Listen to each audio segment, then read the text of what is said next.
Now we're going to give it just one more minute. Ok, perfetto. Thanks for recording, Serena. So, all right, we're starting at 77. Hi, everyone. Great. Got a good group this time. Okay, so as people are trickling in, I'll go ahead and start. This is our third session. Oh, nice, Foley. Oh, that's great. Before and after. Okay. Oh, I don't have the after yet. So for those who are just joining in, my name is Natalie Topa, and I work with WFP at our headquarters as the Global Advisor on Regenerative Resilience. And that is really about how we reverse engineer landscapes to reinstate their indigenous biodiversity. Many of the landscapes that we work in were intact for a very long time, but because of ecological degradation, because of climate change, ecosystem function has eroded or collapsed in many places.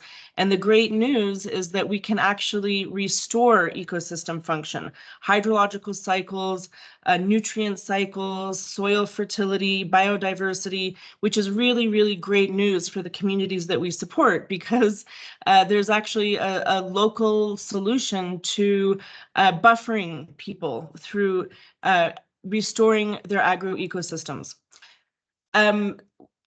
Today we have Neal Spackman, and I know Neal for many years. We're both part of the sort of global regenerative movement. And Neal, I think we met, is Neal still on? Did Neal pop off? No, I'm here. Okay. So Neal, I think we met years ago, I think in 2017, when you and Raleigh Latham asked me to do a webinar for the work that you were doing and your podcast and your show. So Neal and I have been in touch over the years, and I've been following his amazing work in extreme contexts. So today he's going to present on work that he's done not only in Saudi Arabia, but also he's going to include a couple of slides, which I think, Voli, if you're going to be around to see, Neal was part of a very interesting project in Eritrea where they were using seawater to grow. They were diverting a bit of seawater just onto the shore where they were establishing fodder systems and prawns, I believe, right, Neal? You'll talk about that. So, again, this is our regenerative speaker series, which I've launched for us globally within WFP, just to do inspiration pollination and get some external voices to the organization, just to learn what are some of the exciting things happening that might be applicable to the work that we do that really underpins food security and the productive potential of landscapes. So Neal, the format is I will stop talking. I'll invite our director, Voli, to say a few words about why is this work important to us as an agency? What does it have to do with food security? And then we'll hand it over to Neal, who's going to walk us through his journey in doing a restorative project in the most extreme landscape probably on our planet, or one of them, and then we'll open it up for some questions. And at the very end, we do have a little survey, just a few questions that helps us to reflect on this webinar series, what people are getting out of it, and how we can always improve it moving forward. So we still have some people trickling in, but in the meantime, I'll hand it over to you, Voli, so that you can share your wise thoughts with us. Thanks. Thank you, Natalie. As usual, your enthusiasm and interest in the subject, really trickles down and infiltrates very well in this collective water harvesting based mindset that we have here all together. No, thank you, Neal, for your availability. It's super interesting what you're doing. I've been surfing some of the websites, and Natalie have been, I think, inundating me with images and links and stuff. So super interesting. I recognize a lot of familiar feature of the stuff that I myself have been doing in Ethiopia for close to 16 years, particularly in the moisture stressed areas, Tigray, Wollo, Ararges, and you name it, but also in the other areas too. I mean, this is a huge complex country, but then also in the Sahel in the last several years, where we mounted actually a very large scale program, nuanced to different contexts, but with common features of community-based participatory planning, quality standards, and raising these standards to calibrate them against the increased rainfall intensities caused by climate change, but also increase level of degradation of and deterioration of the soil condition that call for a different application of a lot of the techniques that we were used to implement just a few decades ago. So yeah, it's a big shift, and I think it's welcome news that now drylands, but also in general regenerative practices are finally picking up momentum. People realizing that actually is one of the best responses, particularly for the vulnerable areas, to offset the climate change effects, but also to drive through this very difficult transition into hopefully a reduction of emissions. But in the meantime, nothing soon will happen on that front. So let's try to do something with those hundreds of millions of hectares degraded, of which a big part is dryland moisture stress, and that very few people see, considering that soils are, as Natalie would say, our best and largest and most generous donor when we put the right thinking into it, but also how our staff in the different country offices that are actually doing great job, but not always well documented, can get additional inspiration, additional thinking from your experience, and maybe test and scale it up as well. All this serves to inform knowledge and share knowledge, as knowledge is the only thing that can only expand if we share it. So that's part of the objective. But thank you very much. I don't want to add anything more. We can have bilats if you want on an exchange on technical grounds, and hopefully not to be called to another extra meeting today, because we are undergoing through all sorts of things in headquarters these days, but hopefully to be up to the end and enjoy your presentation. Over. Great.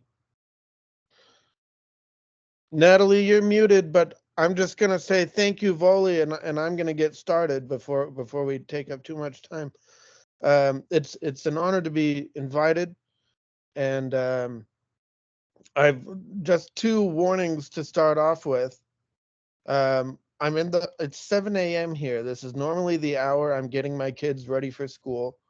We may at any time be interrupted by a child or a dog momentarily. So just as a warning on that. And secondly, that the presentation I'm about to show you is based on one I recently did in Dubai with a group called Goombuk. Goombuk is a nonprofit also pushing regenerative action in the Arabian Gulf. And so you'll see Goombuk's name on this presentation, but that's just because it's based on an older one. And I should be, let's see if this share is gonna work. It's working. Everybody, okay. So You can just this is put what it I've into, named this. Neal, do you want to put it into slide? Yeah, there you go. Slideshow mode. Thanks. There we go. Okay, so what we're talking about is hyper-arid regions based on work that we have largely done in Saudi Arabia and the Red Sea region in Eritrea. But I'm going to start with systems we've done in the mountains. We're going to move down from the mountains through the watershed all the way to the coastline and even into the water with different systems that we have worked in. When I say we, I'm talking about a group called Regenerative Resources, of which I'm the founder and CEO. Although not all of the work that I'm showing you was done under that title, but it was done by our team. I'm going to start with some very basic definitions, go through them very quickly. This is the shortest definition for regenerative ag. It also doesn't say very much. When I talk about regenerative ag, I like to talk about the crux of the whole thing, and then I like to talk about outcomes, right? The founding thesis, I would say, for the whole regenerative movement is that soil and water are the foundation of all human societies, and those are maintained by ecosystems, and ecosystems are maintained by biodiversity, right? So soil, water, ecosystems, and biodiversity are the foundation of all human society, all human civilization. And in this strange twist of irony, you know, we can't live without feeding ourselves, but the way we feed ourselves is the thing that most threatens biodiversity, soil, and water, right? And so there's this inherent oxymoron in agriculture, and that most agricultures are self-destructive and compromise future generations' ability to grow food because they degrade biodiversity, soil, and water, right? And so with regenerative ag, we're looking for systems that increase those foundational resources. And I'm borrowing the iconography here from the ecological benefits framework used by a group called the Lexicon. Right, so here we've got air, water, soil, biodiversity. Equity in this case means, for me, it means farmer welfare, that farmer welfare should be improving, that whoever is managing land or water needs to be getting wealthier in a regenerative system. And in a regenerative system, all of these things are increasing, right? We're increasing water, not using water more efficiently, actually increasing water resources. Same with soil, same with biodiversity, and I'll take you through some examples where we have observed this and seen this happen. This is another way to think about regenerative systems as compared to standard systems, borrowed from Bill Reed from the organization Regenesis. They're a design consultancy that helps design landscapes and foodscapes and architecture and things along those lines. And please excuse my sniffling. I'm going to start with Albeda. Albeda was a project where I was co-founder and director for 8 years. And this is a 100-hectare site 45 minutes south of Mecca. So we were in, near the west coast of the Arabian Peninsula, but not quite on the coastline, but rather in the foothills of the mountains that run from Yemen all the way up to Lebanon. And the context for this is we average 60 millimeters of rain per year, with up to 2 or 3 years with no rainfall at a time. So the worst I experienced while I was there was 30 months with no precipitation. There is no soil, and the recent history of this area is one of severe degradation and deforestation. And I'm going to share a couple, probably 4 minutes worth of video, and we will have to reset the sharing so that you can hear that. But we're going to start with a testimony from my friend Abdurazak Al-Adwani, who was one of the local folks on my team who I worked with for 8 years. And we'll see how he comes up. لما صغير يكون عمري ذيك الأيام 9 سنوات.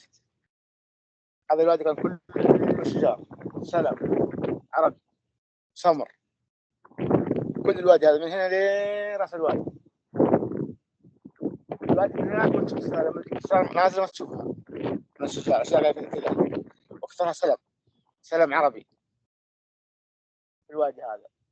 بعدين سبحان الله جانا سيل كبير من هنا شال السلم الأمريكي العربي راح، بقيت السمرة كانت وايد كثير قام الناس قطعوها يعني كلها انقطعت. كلها انقطع الثمرة الا السلمة لا ما حد قطعها. السلمة انا داري عنها شالها السيل مم. لكن الثمرة كانت كثير. شوف باقي الاغصان حقتها شوف هذه اللي انقطعت قريب لكن كانت اول اكثر كانت من زي كذا. الجبال كيف كانت؟ الجبال مليانة كمان ولا؟ الجبال فيها بس مو زي الوادي.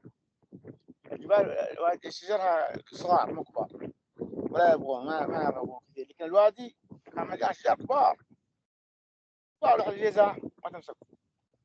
وريني كيف؟ العود حقها الجيز حقها كبير زي البرميل شجار كلام صحيح مو كذب. ها. كانت الوادي هنا مليان منها الوادي هذا كلها انقطعت. كلها انقطعت. ليش انقطعت؟ الحطابين في ناس حطابين.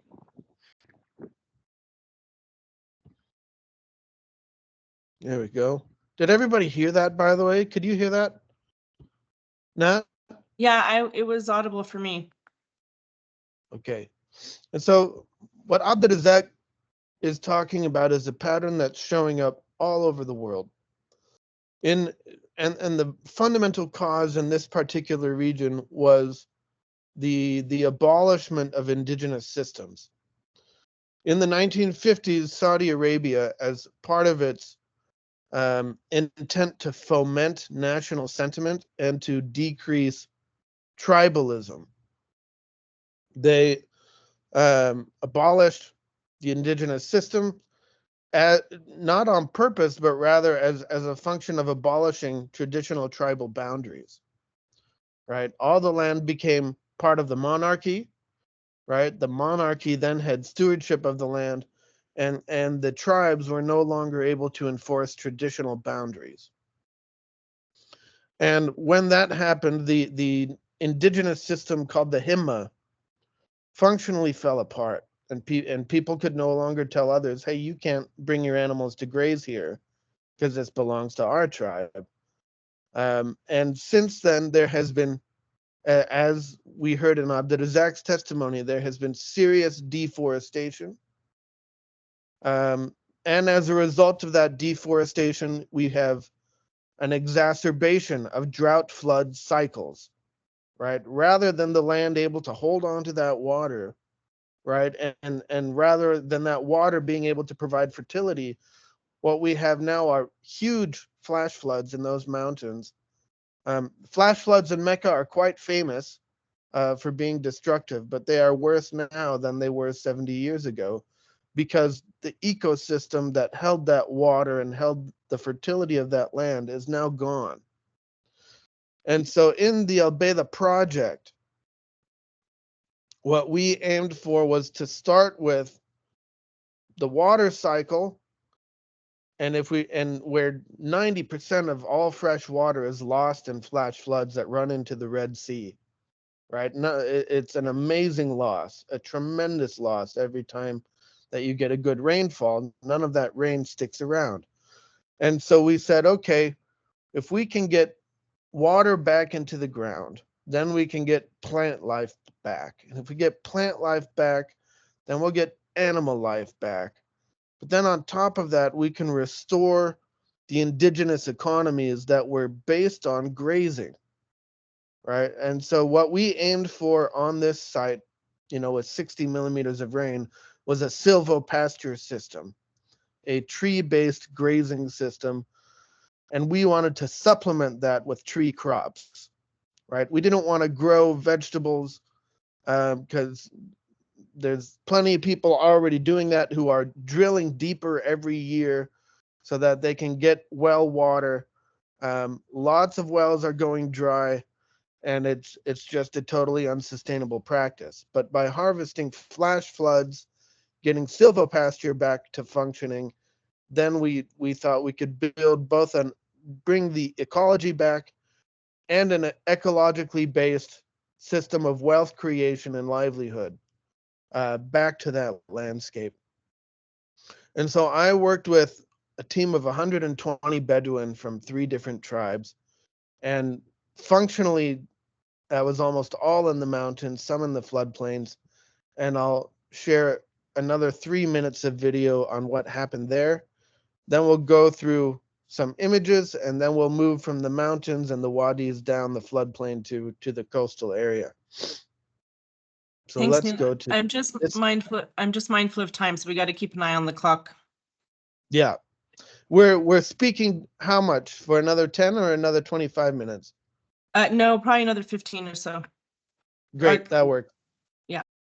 That worked. Of our system. We took a massive risk. We cut the irrigation to our demonstration site completely, not knowing how much, if any, of our system would survive. Yeah, and so I'll stop there. For us, it didn't make any sense to create something that was going to need continuous maintenance, right? And so after 6 years of kind of building the system and seeing how it interacted with rain and floods, we cut the irrigation and said, okay, it's time for this thing to live, right? If it dies, then we know we built the wrong system. And if it lives, then we know we have, a small 100-hectare prototype of a system that can scale all up and down the west coast of the Arabian Peninsula. Because we were in some of the driest watersheds in that region.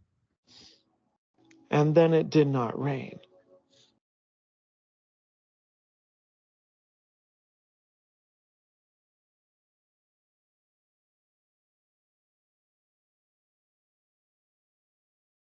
There was a real possibility that our whole system would die. During this time, the people of El Beida and the people on our team pleaded that we buy tankers of water to irrigate the trees and make sure that at least some survived. But I refused. I refused because I knew that if our system could not survive its own climate, then it was the wrong system. I refused because I knew that if our agroforestry survived El Beida, then it could be applied elsewhere in the region, that it would be ecologically scalable. So we waited for rain, watching the site desiccate and turn brown, and watching our trees die off one by one. My name is Rob McMillan, and I'm the co-founder of Builder New York, which is a full-service. Here we go.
Today, this site has been transformed into a dryland savanna. We have seen wild bees return to our mountain and swarm on our site. We have seen a dramatic increase in bird, lizard, and insect populations, even walking sticks. Dozens of new acacia trees and multiple species of forbs and grasses have begun to grow anew. Nature is coming back. Our mineral and water cycles are healing. And an upward spiral of life compounding on life has replaced the downward spiral of desertification. The missing... There we go. I'll stop there. And so shortly after we cut the irrigation, a lot of our funding dried up, which had come from the King Faisal Foundation. And so we never got the chance to implement the pasture part of the silvo pasture. We got the silvo in, but not the pasture. But we did prove that even on as little as 60 millimeters of rain a year, we could get trees back on the land. And I'll show you what the satellite data shows about what's happened since we stopped working on this site. We got to go back into presentation mode. So you saw some of those befores and afters.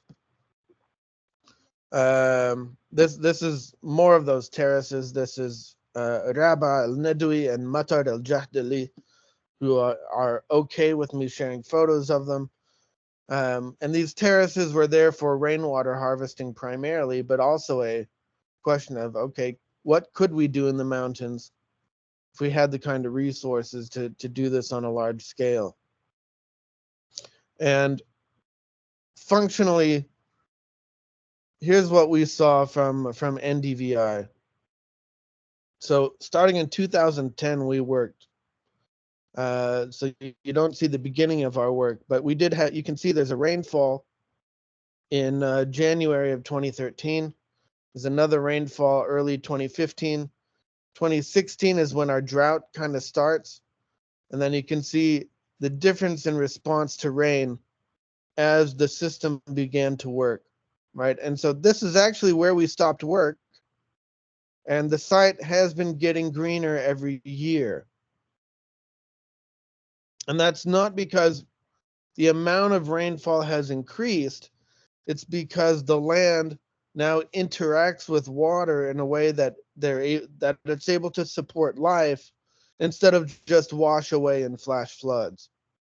And so even with zero maintenance, zero work being done on site, zero irrigation, that system has shown that it's moving toward a new ecological stable state based on a change in what we call effective rainfall, right? Because the land can now retain that water, it's going to reach a new ecological stable state that supports plant and animal life and eventually human life, right?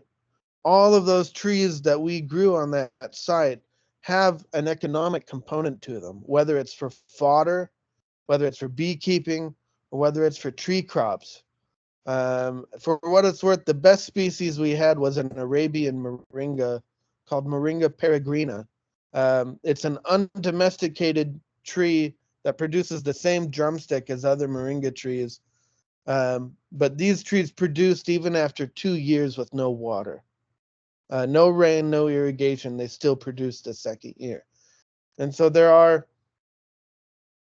geographically appropriate species that are not taken advantage of, in part because they're not very well known or because agricultural systems generally haven't been developed with an eye toward regeneration or sustainability.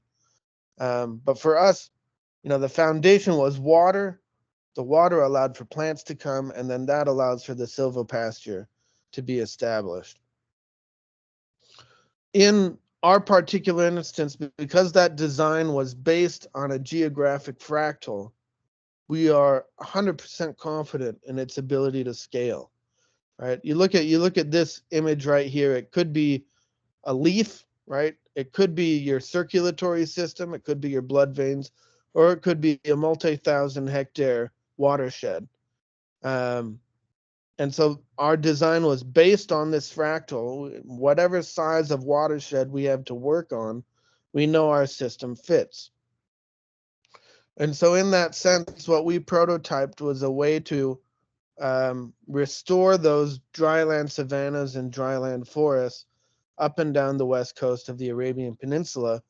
And it's the principles, if not the system itself, are highly relevant to other hyperarid watersheds. But that's the final update on Albeda that I've done. I stopped working on this project in 2019 and founded my company that same year as well. But this is what we've seen. This is what the data shows, and it's we had thousands of small failures on that site, but overall it led to what I would consider a resounding success. I'll do a little bit in terms of a system we're developing, regenerative blue economy. If we move down the watershed from the mountains and the floodplains and we come to the coast, then we have our Eritrea system. This is a photo of that project.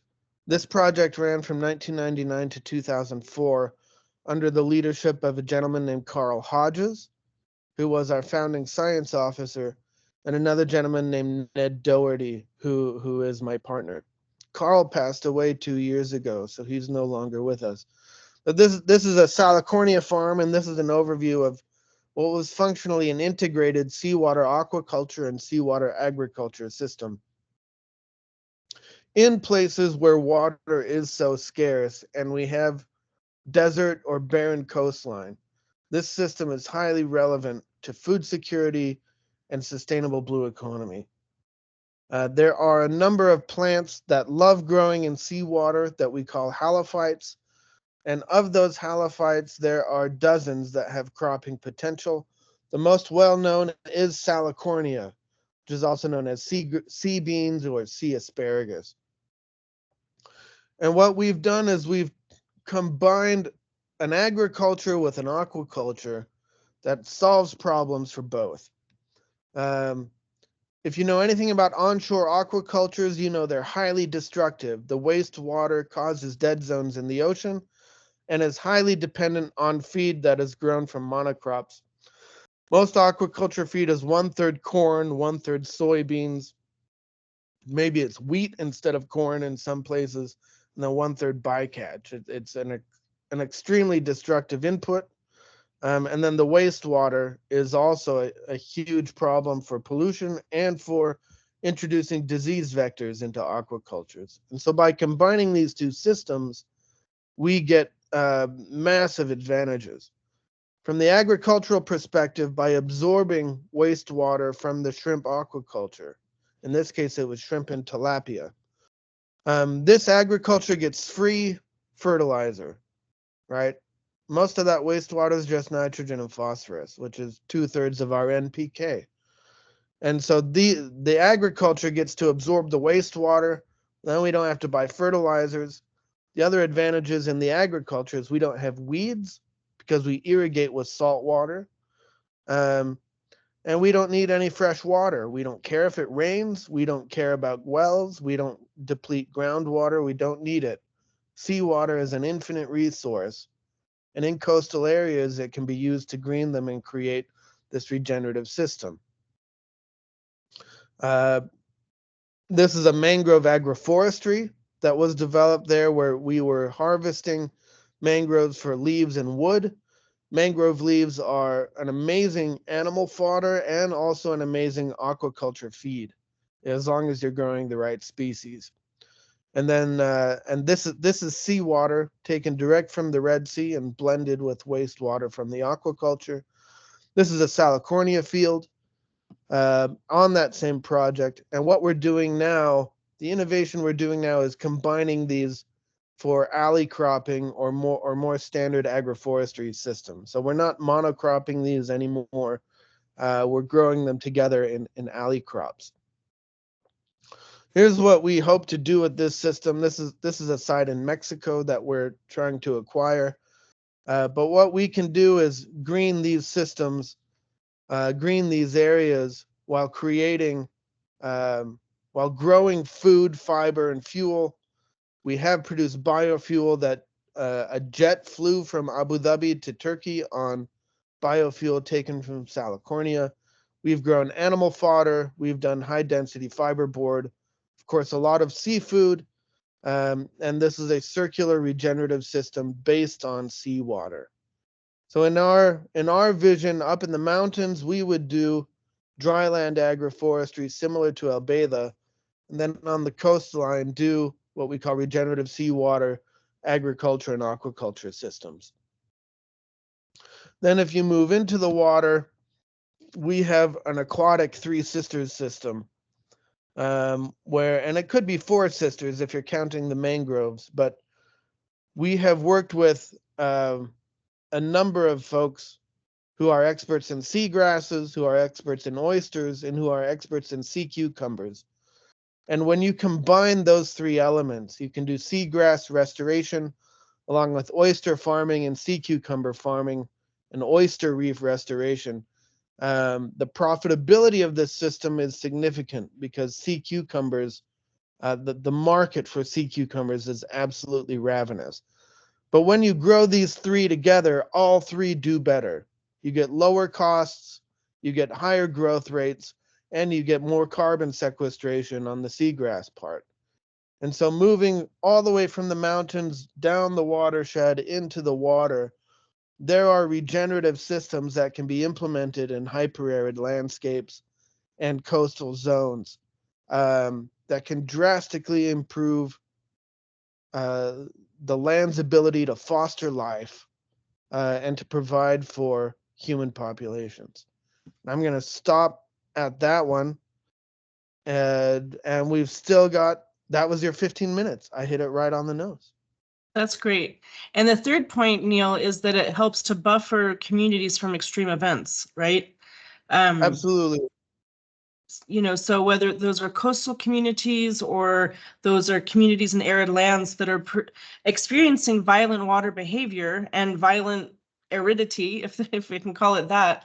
So, you know, again, this is how we mitigate climate change through adaptation. We're doing climate mitigation through adaptation.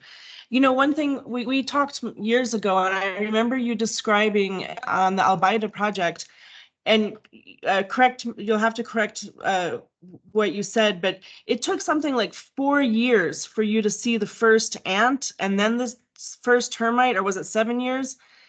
Yeah, it was 4. So the first time I noticed ants on site was 2014. So, and we started work in August of 2010. So 3.5, 4 years for ants to come back. And when termites come back, all my team thought it was a terrible thing. But for me, it meant that we had enough plant mass, right? Enough above ground biomass that termites thought, oh, we're going to set up shop here because there's going to be food for us. You know, for me, it was a really, really wonderful surprise when we saw termites come back, because in these zones, biodegradation doesn't happen on its own, right? You need a moist, bacteria-rich environment so that the mineral cycle functions, right? If that wood doesn't biodegrade, then all the minerals in that wood doesn't become part of the soil. And so when termites came, if I remember right, termites showed up in 2015. So they were after the ants. You know why that's so exciting for me is because oftentimes we assume, you know, we talk about living soils. What's the opposite of living soils? We would say is dead soils. You know, we always say, what's the difference between soil and dirt? Dirt is dead and soil is alive. I wanted just to say hi, Arif, our bamboo expert, just joined us as well. So, but that's not actually correct, because soil doesn't die. It goes dormant. And I think that, you know, when the conditions are right, that life can bounce back into place. And that's what's so exciting about the Albaida project, is that that's exactly what's being demonstrated. And on top of that, you know, so many of the plants that you saw, those amber waves of grain or whatever, you know, those beautiful fields of that look like liquid waves of grasses towards the end, you know, the after. And that just is such a great reminder that the soil is such a huge seed bank. A lot of people don't realize that in one football or soccer, for the two Americans who are on here, one football size of soil can contain up to 3,000 seeds. So the soil itself is an ancient seed bank, and those seeds are just on standby, waiting for the right conditions to pop up. And so, you know, all of that sort of all of those sequences, you know, those trophic relationships of the bacteria, then the insects, and the ants and the termites are engineers, right? You know, people think that termites are destroying their crops when they don't have enough mulch. Termites don't want healthy living plants. They want to break down organic matter. And so if you are always removing that organic material and the biomass, then they have no choice but to go after plants. I can see Atovoli has a hand up, and then we're going to open it up for some questions. But thanks also for sharing the blue economy. Would love to maybe talk about doing another presentation on the multi-trophic aquaculture systems for blue economy. Voli, your comment or question? No, just to open up, I mean, thank you very much. It's a great presentation, and actually speak for a lot of the very similar experience that we witness around, where we actually see an explosion of biomass following restoration and coming back, and the capture and the trapping of moisture and water, right? And through this huge seed bank, but actually the sad news is that also soils today, many of these places are not what used to be. So they're clearly, when you reach a specific horizon after years of detachment, you don't have those very same conditions. The return of termites is something that is extremely welcome. In fact, in the Sahel, the termite is classified as the plow of the desert. You know, it's really, and it doesn't disturb the sorghum, the millet when they grow. They immediately, you know, start getting active when they actually harvested. So there is a symbiosis there that is super interesting to exploit. Obviously, if you put the wrong species and so on, that could have a different behavior. But I don't want to take further information. This is just on my background, in Mauritania restoration, that was absolutely almost nothing before, and it's pretty dry too. It's not 60 millimeters. It's probably between the 150 range, but still, you know, there are years where they are actually almost close to nothing. And communities were actually wondering. They thought it was a miracle coming from the sky and so on, when we applied the principle of rain water harvesting at the micro level over very large catchment. We are talking about a few hundreds hectares each site. In Nigeria in particular, that was very clear. Over time, nature can heal, but let's not, you know, waste additional time to see degradation, because there are different shapes and forms that are becoming extremely expensive also to restore if we let it go. So that's one of the things that we need to keep in mind. But without further ado, just a few comments and thanks, but let's open the floor for people who want to ask questions. Yeah, absolutely. That's one thing I want to correct. You know, humans can't do regeneration. We can catalyze the systems of nature that regenerate themselves. We can do generative structures, generative actions.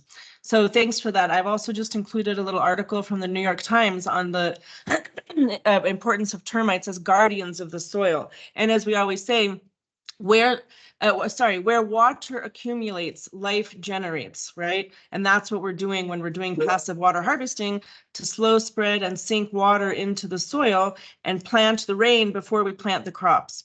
So I know we've got a number of people here on the call, so we want to open this up. This is your webinar, so come at us with questions or comments. Raise a hand or pop it in the chat. Whether it's about the Saudi Arabia example or the Eritrea or Mexico examples, all of these are looking at, you know, how we can do regenerative and circular systems in extreme contexts.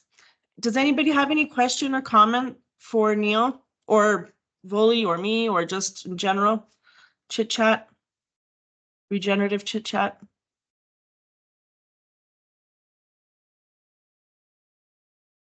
Okay, hi, Jonathan. Jonathan, that's a whole paragraph. Okay, thanks, Neal, for the inspiring presentation and sharing your experience in desert area restoration and seawater agriculture. In your first presentation, you highlighted the major cause of degradation in Albeida as the abolishing of the indigenous land management system. Governance, by the way, is a massive, massive part of restorative action. I would appreciate if you could share your insights on how to address this issue in your restoration program. the governance, I think we talked about this, Neal, sort of the community aspects. Another question I have regarding the scalability of the 100-hectare restoration success to larger scale watershed and communities. Scaling up such initiatives would undoubtedly require significant investments, capacity, and labor. How do you suggest scaling up these initiatives to larger areas and systems? Additionally, could you please share the costs associated with restoration of the 100-hectare site? Thank you. Thanks, Jonathan. Yeah. So on the first issue, the governance and government approval and cooperation is extremely important at the start of, and it also, the approach you take depends on what kind of government you're working with, right? Monarchies do have the advantage that if you get in the room with the right person, they can make a lot of things happen very quickly. It might be the only advantage monarchies have. But it's one that we had in Albeda, where because this was a project by the King Faisal Foundation, we had approval of the governor of Mecca province very, very early on, which gave us the ability to iterate and to take risks and to experiment without any red tape on this 100-hectare site. And so because we had that approval, I never had to get permits when I was like, okay, we're going to try this thing. We were just able to go and try it. And which is why we did thousands of very small mistakes that led us to a system that created a few big successes. But the political cover that enabled us to do that was paramount, right? And the freedom that they gave us to experiment was also very rare.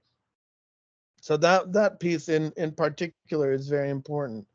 On the cost and scalability, if I were to do this at large scale, and I would consider large scale in the thousands of hectares, we'd do a lot more heavy machinery in the earthworks, and it wouldn't be more expensive than typical infrastructure. We're just not doing large concrete dams. We're doing green and gray infrastructure. In that sense, it's actually comparable, and I believe you get a better result. In Albeda itself, because we were prototyping and because our funders were so concerned about welfare and the well-being of the people, they asked that we emphasize manual labor rather than heavy machinery, which made it more expensive, but also meant that we could give more people jobs. And so I wouldn't say that the costs of Albeda are indicative of what the cost would be to do it at large scale. One, because we were prototyping and experimenting, which is always an expensive process. And two, because we were asked to emphasize job creation for the local people, as well as knowledge creation and knowledge transfer. Yeah, skills transfer. That's something that definitely is a major consideration for us as well. So I forgot here, Solal also had a question. He says, very inspiring, thanks. You mentioned plenty of failures. What are they? And then also we have a question about from Qasim, who's in Egypt, and he's asking to know more about good and high value examples of salt-loving plant species in the Middle East and North Africa region. So failures and salt lovers. All right. Failures I would categorize as there were social failures in our approach in putting together local teams. There were technical failures in terms, because I looked at Incan systems, I looked at Nabatean systems, I looked at African systems of water management, and we trialed almost all of them. So one of the failures was a version of what's behind Nat's background, those fish scale berms and basins that you can see in Nat's background. We did some of those with stone, right? Because we didn't have dirt more than 5 centimeters deep when we were starting off. but we did have access to a lot of granite, and we had a quarrying machine. So we built a couple granite fish scale Berman Basin systems on that site, which in my estimation were a failure. They didn't catch that much water. There wasn't like a flush of life the way you see in other places where this has been done. And we didn't do that many of them, but that's the kind of failure I'm talking about, where we were like, okay, let's see if this system works on this site. And a lot of them didn't. We tried deeper Berman Basin water capture as well, which led to other issues. We trialed probably 15 species of trees as part of an agroforestry. Only 4 of them really performed, right? And all 4 were native. We tried some non-native species as well that we thought might work. And so that's the essence of prototyping, is you try 1,000 things and 5 of them work out, but then those 5 are what you expand on. Neal, can I just comment on the granite structures that you're creating? Because you just said you didn't have a lot of soil, and a lot of those stone structures, when we're doing stoneworks, are to trap and silt up and build that spongy, fertile reservoir. But if you are not having any silt and nutrient moving through the landscape, there's not that much to catch that's moving, right? So as you mentioned, you had all this granite, but you also said that the soil was so shallow. I think you said 5 millimeters. So you don't actually have that much erosive power that you're harnessing, right? You're not harvesting anything. It's just the water's just collecting and moving through. And we did have the other question about the sea salt water lovers plants. Yeah. The ones we have the most experience with in that region are Salicornia, Sarcocornia, and mangroves. I didn't show you the photo, but we have grown mangrove. You did see the photo of the mangrove agroforestry. Mangroves as a crop. I mean, we know that people all over the globe exploit mangroves. Mangrove deforestation is a huge problem. But I'm not aware of other people growing mangroves as a crop, uphill of the tidal zones. We have done that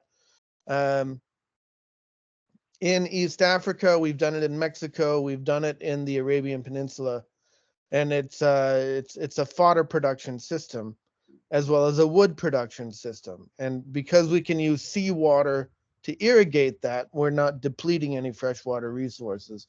There are other halophytic crops that have a lot of promise. Disticlus is one, Atriplex is one, and my partner Ned could list off a dozen of them, because he's our halophyte expert. But where we have the most experience is Salicornia, Sarcocornia, and mangroves. Great. So there's another question here, Neal, and we'll probably take about, if you can answer it in two or 3 minutes, and then we're going to shift.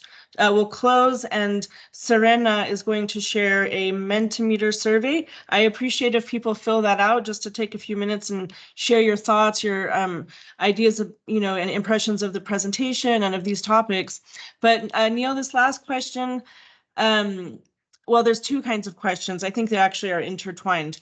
One is on how far can WFP/Neal's company encourage governments to put ecosystem services at the forefront of sustainable regenerative resilience, particularly cultural and regulating? And the second question is very inspiring presentation, Neal. Can you share some of your approaches ensuring sustainability of the restored areas? One of the questions was about WFP. So it's really about, governance, institutions, sustainability, and getting people to really buy into this. From my perspective, there is no other way. There is no other magic potion bullet, approach that we can do to restore landscape. So I know in WFP, and Voli could also speak to this, is a lot of what we're doing is our work in partnering with universities creating networks of universities to transfer skills on how to do this directly with citizen engineering through communities, as well as government institutions. So that I think that there is an increased interest and demand in this, and WFP for sure is leading on many of these efforts throughout the Sahel, different parts of Africa, and beyond. But Neal, from your perspective, what are in terms of the sustainability and how to engage governments, how do we encourage governments to put these types of systems in place? Yeah, I read that question differently. There's the government piece, and I see growing interest from a number of governments on this kind of thing. I mean, one of the things we do is we consult with governments and with local populations on these kinds of systems. There's I mean, when we're looking at the Middle East in particular, the Green Saudi Initiative, and the team that put that strategy together, I was part of that team. I was a subcontractor, and that program does emphasize ecosystem services and builds on not just the Al-Baila project, but other relevant prototype kind of projects that have happened in the kingdom. The carbon markets have been an absolute craze for this kind of thing, because governments realized that there was money to be made and that there needed to be regulation of how these kinds of things happen. That's put government's interest front and center. But I think the question on ensuring sustainability of restored areas, there's a policy piece to that, but I think more important than policy is local populations, right?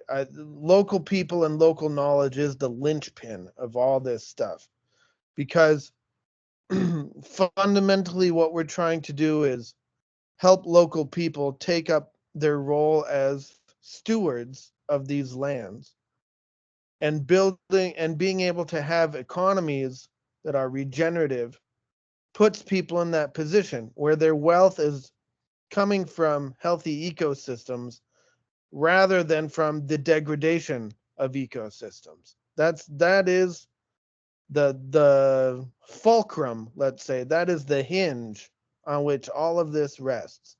And if people learn that they can be wealthier by stewarding ecosystems, then they'll do it. And that's where the knowledge transfer, the systems innovation comes in, but it has to be done in partnership and with leadership from local communities, because local knowledge is the linchpin of the whole thing. Absolutely. And there's no economy without ecology, right? Not on this planet anyway. Maybe Elon Musk will sort out a different system, but as long as we're here on our living, breathing planet, which is a living system, we've got to jump onto the moving bus, which is nature. And when we partner with nature, really explosively amazing things happen.